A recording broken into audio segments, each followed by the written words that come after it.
going to do our art project on neurographic art. And neurographic art is an art therapy, and as students, you will learn the basic algorithm of neurographic art and then have a chance to take your artwork in your own direction. So neurographic art can be broken down into neural, which is your brain, and graphic, which is your image. It is used as an art therapy technique to help people make connections. Many people find it meditative or relaxing to do. There is an algorithm or a set of basic steps to follow that you start with when you can decide how to finish. So what you need for this project is you're going to have a Sharpie marker, and a thicker one but still thin, and then a very fine tip marker as well. So you'll need two different types of markers, the fine point permanent marker and the ultra fine permanent marker. All right, so here's an example I have of a neurographic, and you can see how these lines go through here. It's almost like a neuron connecting in your brain. So that is what we're trying to get. So you will also need a 8x8 piece of paper, and here is kind of an example of what it looks like when you get them all together. So let's get started. So I have an 8x8. I am going to take my fine Sharpie black marker, and what I'm going to do is, because I am right-handed, so I am going to use my left hand to do this. So if you are left-handed, you need to draw the lines with your right hand. So you're going to use your felt tip pen to draw a long, looping, crisscrossing line. You can say a scribble, but I don't want you to like that on your paper. If you want to do the art therapy way, think of a problem or an issue you're having and that you're facing right now. And while you're doing this, you're going to draw a line to that problem.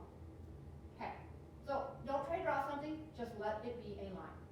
All right. And any fine, sharp corners where lines crisscross, we'll get to that point in a second. Okay? So here I go, because I am right-handed. I'm going to hold this, and I'm left-handed, or not left-handed. So I'm going to start here, and I'm just going to whoop. There's no set way that I'm doing. I'm going to come back here. Oh, I'm going to also think that that's okay. Okay. And also, you guys saw those circles. I don't have a circle anything here. I am going to actually do something different. So I am going to trace. Oh, I did a circle. Nope, it's not wet. All right, let's see. Ignore the water in there. So I'm going to have, and if I want a circle, I'm going to put that right here so you can do a shape in that you have at your desk. I am going to, you can use your right hand for this to trace. So I'm going to trace my circle. I'm being very careful because this is my one for my project from before that had water. All right, there we go. So I have a circle. Then, if I want, I can do, let's do this. I have not done this before. When you're tracing these, though, make sure that it's up and down, not at an angle. Hold it there in place. Follow very nicely. All right, so you can do that. You don't have to.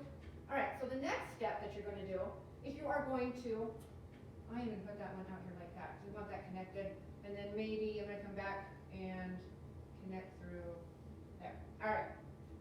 Okay, so the next thing that you're going to do is everywhere that you see a corner like that, we don't want any sharp corners. So we're going to draw an arch. And you can move this.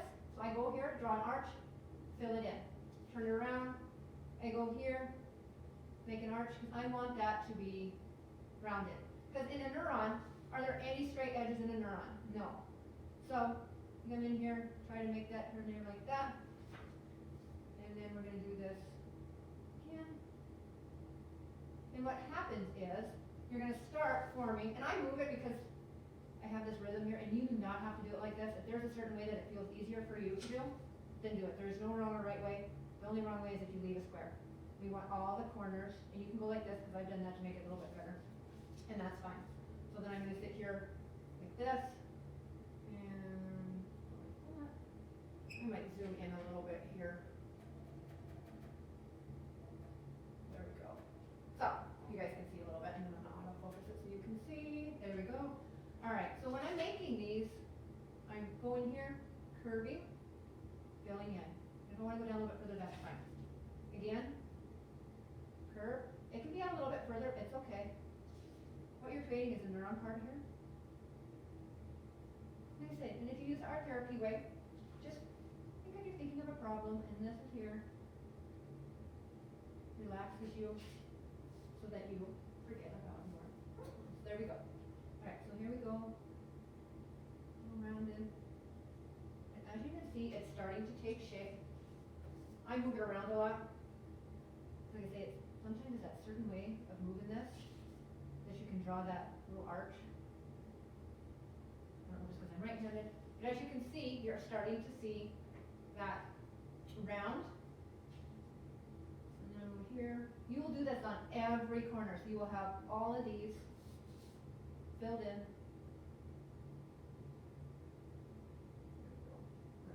I'm doing a couple more.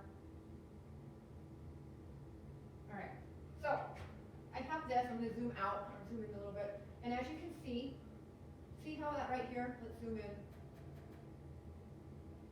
All right, auto focus. And see how those lines, now when you look at this, I'm going to take this one off because I have one made already. Look how that looks different from everyone is connected. I'll zoom out a little bit. But when you get this, look at that, focus.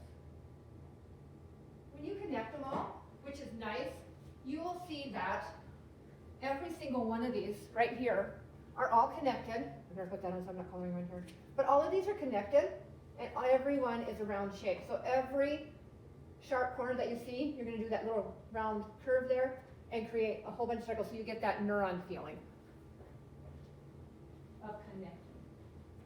Then you are going to color it in. So I have this right here. This one I colored in, and I can add some more onto this if I would like to. I have,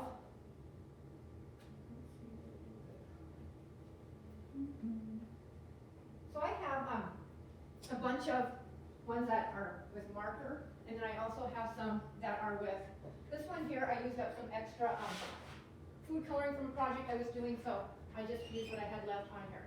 Now I can also take, if I want a little bit more, I'm going to use marker on this one, and when you're coloring in, there's no rhythm or thing. Make sure you stay inside the line. Just take your time, no hurry. You can come up with a pattern you want. You can move this around. It does not have to stay in a certain spot. I'm going to zoom in so you can see what I'm doing a little bit better. There we go.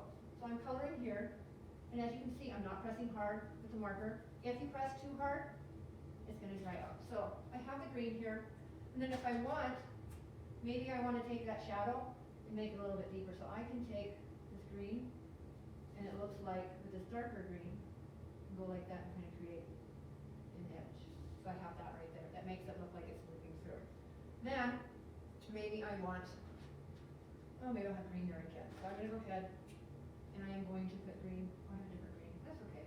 So I have another green. I am really liking greens, it looks like. So I am going to take my time, and when I don't push, you have a nice even flow of the marker, and you can move it around, go with a different thing. It's all right.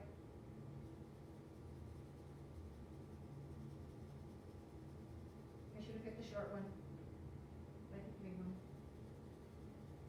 And two, if you want, once you're done with this,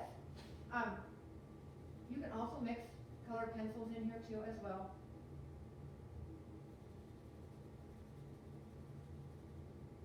And because I put the edge on the top there, I'm going to have the edge on this top as well.